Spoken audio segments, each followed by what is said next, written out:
Lu kalau punya kreativitas sih udah pada tempatnya kan. Hey yo, selamat datang di channel Hi Records. Oke guys, di video pertama kali ini gue Frindi dan rekan gue. Oloan Saputra. Di video kali ini kita bakal cerita atau sharing-sharing pengalaman gue sama sahabat-sahabat gue, termasuk juga si Oloan ini ngedaki Gunung Lawu via jalur Candi Ceto. Oke, tanpa berlama-lama langsung aja. Oke, jadi gini Bul. Kan sebelumnya tuh gua bikin video di channel sebelah tentang pengalaman gua naik gunung, tapi yang bermakna horor. Oke, Yang pengalaman horornya di Gunung Lawu tuh. Nah, setelah gue posting video tersebut di channel sebelah, banyak nih tanggapan-tanggapan yang beragam. Ada yang nge-DM gua, ada yang WhatsApp gua. Oke. Nah, salah satunya itu tanggapannya, "Bang, apakah Gunung Lawu seserem itu?" Gitu kan. Ada lagi, "Bang, gue tadinya pengen naik Gunung Lawu, gue jadi nggak jadi deh pengen ke sono karena takut." Karena takut. Nah, jadi orang ini mengurungkan niatnya karena berdasarkan apa yang gue ceritakan.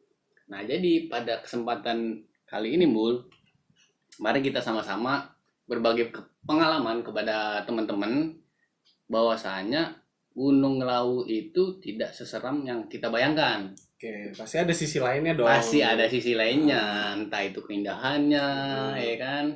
Mungkin cewek-ceweknya. Cewek-ceweknya yang pendaki yang lain, ya kan? Nah, itu jadi kita ingin meluruskan stigma-stigma negatif. Ya, Biar apa, ya kan?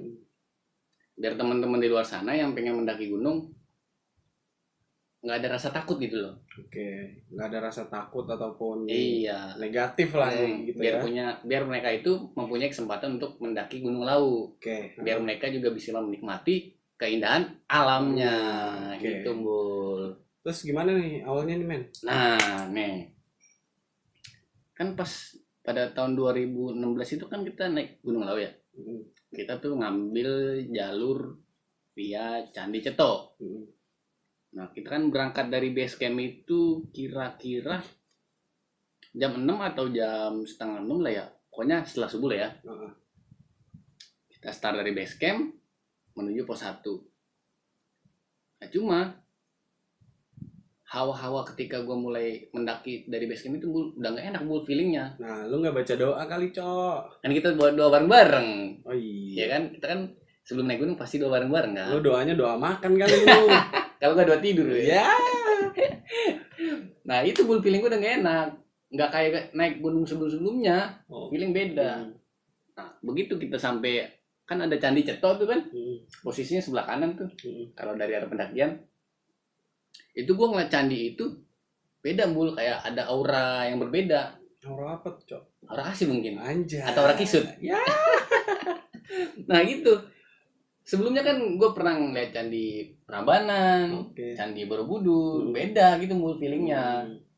Nah, ini gue ngeliatnya kayak ada hawa-hawa selamat datang di Gunung Lawu. Padahal itu pagi ya? Padahal pagi. Selamat datang, kayak memberi ungkapan selamat datang, tapi auranya aneh gitu, Mul. Jadi membuat stigma gue tuh negatif, Mul. Nah, lu tahu sendiri gue orangnya parnoan. Iya, gue tahu lo orangnya parnoan. Nah, gimana tuh, Mul? Jadi ya menurut gua kita tujuan kita kan naik gunung itu ya untuk refreshing ya, kan buat senang-senang, buat tenangin pikiran yang kalau capek udah di dunia kerja. Betul. Kita jalan-jalan naik gunung kan. Ya. Jadi kalau menurut gua pribadi, namanya kita naik gunung itu harus bawa pikiran positif ataupun mengeluarkan hal positif lah. Jangan ada mikir-mikir negatif lah, bahkan wah gue takut ini nih, takut begini-gini. Ya sebenarnya takut sih wajar aja, lumrah, manusiawi kalau namanya takut sih. Cuman lebih baik, alangkah indahnya itu ya kita pikir positif aja, men. Dibuangkan lah ya, disingkirkan gitu. Pinggirin dulu lah yang namanya pikiran negatif gitu kan. Nanti kalau misalkan kita udah nggak di gunung ya mikir negatif ya silakan. Gitu. Apalagi ini posisinya di alam terbuka ya kan. Posisi di outdoor, alam terbuka, dan itu juga kita udah masuk jalur pendakian dong. Betul. Mendingan ya udah kita berpikir positif aja. Nah, dari pas di Candi Ceto itu Bul, kan di Candi Ceto itu kan pas mau ke atas itu di kayak pintunya gitu Bul. Ya. Kan ada rantai gitu kan. Bahwasanya kan nggak boleh ada pendaki atau pendatang untuk masuk ke area tersebut. Ya betul. Nah pada saat itu pemikiran gua, ini jangan-jangan dirantai apa karena candi ini horor, mistis, ada hal-hal yang goib, atau karena menjaga situs tersebut untuk menjaga dari tangan-tangan jahil, vandalisme, pokoknya yang begitu-begitulah. Oke, yang jelek-jelek lah ya. Nah cuma karena feeling gua di situ nggak baik, gue lebih condong memikir hal yang mistis Bu. Oh, ini horor nih gitu Bu. Mungkin lu karena udah bawaan lu dari jalan dari base camp itu bawaan lu udah negatif, mungkin jadi lu langsung ke bawah deh tuh.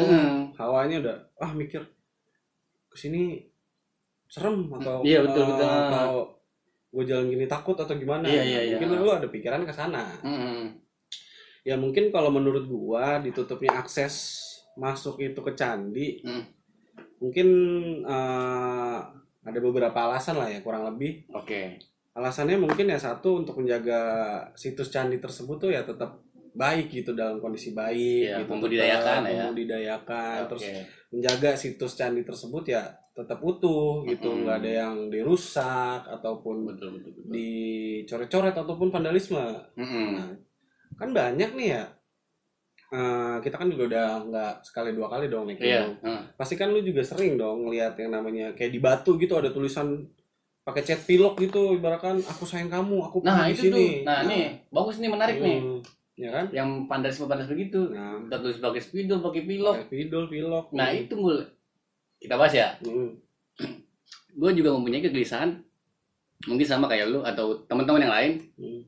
Kita kan mendaki gunung atau menikmati gunung atau alam, kenapa sih kita harus merusak alam tersebut ya? Padahal kasarnya ya udah kita tinggal nikmatin kok, udah ada tinggal nikmatin. Ya, kenapa harus diubah ataupun dengan cara divandalisme gitu? Nah itu, gua risimbul. Apalagi lu aja risih, apalagi gua. Nah itu, apalagi ada gua satu temukan itu yang bertuliskan mengatasnamakan organisasi pencinta alam. Oke. Itu kan gak baik dong. Pasti itu oknum. Gua rasa dan mungkin teman-teman semua nggak ada organisasi yang mengajarkan hal yang tidak baik dong. Nggak ada. Berarti ini oknum dong. Itu pasti oknum. Nah itu nggak bertanggung jawab lah. Bagaimana menurut lu Mul? Mungkin orang ini kreatif, cuman kreatifnya itu salah tempat coy. Nah. Seharusnya ngegambar di buku gambar dan nulis di batu, di alam. Nah itu kan salah persepsi. Kalau emang lu ada kreativitas kayak bisa gambar atau apa, ya lu salurin lah. Lu bisa lu salurin. Mungkin lu bisa salurinnya lewat lukis atau lu ngegambar di buku gambar. Ya kan gak mesti di alam gitu. Berarti kreativitasnya itu tidak disalurkan pada tempatnya. Nah itu dia, nggak disalurin pada tempatnya. Nah gitu Mbul, oknum-oknum itu udah merusak organisasi dia pasti. Ya pastinya, pasti itu juga efeknya buat diri dia sendiri, buat organisasi yang dia bawa nih. Yang penting lagi alam nih. Nah pasti rusak banget nih men. Alam udah rusak sama dia kan. Iya, gara-gara vandalisme ini. Nah itu kan.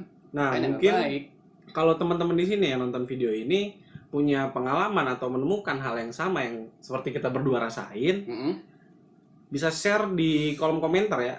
Kalian komentar, nanti kita bacain. Langsung share aja. Oke. Nah keuntungannya apa sih dia gitu? Nah untungnya juga nggak ada untungnya men. Itu makanya lu kalau punya kreativitas sih pada tempatnya kan. Nah, kalau misalnya lu punya kreativitas nih, ya lu salurin pada tempatnya men. Nah nggak bisa asal aja gitu loh, apalagi di alam men. Sepakat gue itu. Nah aduh, kita jadi ngomongin vandalisme ini men. Nah iya, kita sambung lagi berarti. Balik lagi. Nah itu kan setelah Candi Ceto itu kan kita menuju pos 1 Mul ya. Gue tuh merasakan keanehan itu sampai pos 3 Mul. Yang di menuju pos 1 itu gue melihat ada rumput yang bergoyang atau alang-alang yang bergoyang tuh. Itu udah aneh tuh buat gue tuh Mul. Pikiran gue tuh udah makhluk halus nih. makhluk halus nih, gitu kan. Nah, dan yang paling parah itu di pos 3, Bul. Kan kita di situ istirahat cukup lama. Lumayan lama tuh. Lumayan lama kan. Dan kita juga sempet masak bubur kacang hijau tuh, bubur kacang Kacang hijau hijau yang keras. iya enak itu. Parah itu udah kayak kerikil rasanya coy. Tapi kenyang-kenyang juga sih kalau lapar kan. Ya, namanya lapar coy. Iya makanya. Itu kan gue juga setelah makan bubur kacang hijau kan, gue rebahan di balai itu kan. Mana ada balai di jalur pegunungan men. Terus apa tuh kalau bukan balai? Ya itu paling tuh kayu yang udah nggak kepake, yang udah jatuh. Apapun gitu, namanya itu, ya itulah pokoknya lah. Kagak ada yang namanya juga balai di jalur pendakian mah, nggak ada. Nah yaudah pokoknya gue rebahan situ tuh Bul.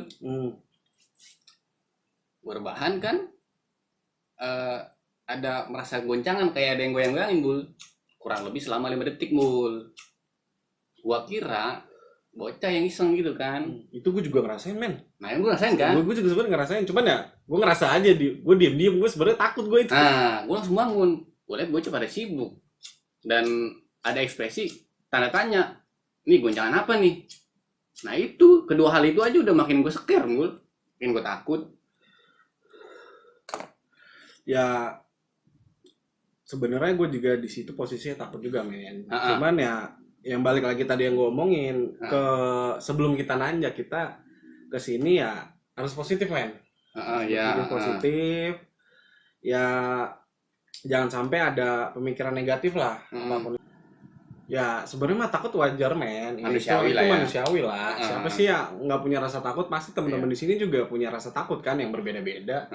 Tapi Bul pada saat itu setelah gue merasakan kedua hal tersebut, gue ada sedikit pemikiran bimbang ya, 50-50, apakah gue harus turun atau kau harus lanjut naik ke puncak. Oh ya berarti lu ada pikiran 50-50 bimbang. Lu pribadi mending turun atau tetap lanjut? Bimbang gue. Kalau menurut gue nih men, kalau menurut gue sih lu udah di posisi di situ, udah di pos 3, lu udah juga di jalur pendakian ya. Kalau menurut gue kayak lu udah basah, ya udah sekalian aja basahin gitu. Jadi yang penting kita jalanin, kita berpikir positif, gimana nanti ke depannya ya biar Tuhan aja yang tahu gitu. Ibaratkan gini, pria itu yang dipegang prinsipnya. Nah, prinsipnya. Teman-teman di sini yang cowok berprinsip nggak sama pasangannya? Ceweknya ninggalin nggak? Ya. Aduh, itu terus gimana lagi tuh men? Kita jadi ngobrolin masalah balai. Nah, gini. Kan sempat ada pemikiran bimbang tuh Bul. Alhamdulillahnya tuh teman-teman gua ini membawa aura positif. Iya. Jadi kan gua terbawa gitu loh Bul kan. Ya. Coba kalau pada saat itu teman-teman gua mempunyai aura negatif juga, pasti gua kebawa juga dong. Pasti. Makin down juga dong. Makin down. Alhamdulillahnya pada saat itu teman-teman gua membawa aura positif. Jadi gua kebawa kan. Nah, lanjut lagi kita tuh perjalanan sampai pos 5 Bul. Pos 4 aman. Aman. Berarti tadi di pos 2 aman, pos 4 aman men. Aman. Berarti yang genap itu kayaknya aman. Berarti yang ganjil-ganjil enggak aman dong ya? Ganjil enggak aman. Itu buat lo. Oh iya buat gua. Buat gua enggak. Nah itu Bul, kita masukin ke ganjil nih. 4 skip ya. 4 skip karena aman. Oke. Nah, begitu sampai pos 5 Bul. Oke. Situ gua udah mulai tenang Bul, perasaan Bul. Udah sedikit aman lah. Iya. Sedikit doang. Perasaan negatif gua udah hilang karena sudah terobati dengan keindahan alam yang berada di pos 5. Iya. Yang savana begitu luas, menikmati. Cuma di saat Ricky yang duduk di batu itu, lu inget nggak?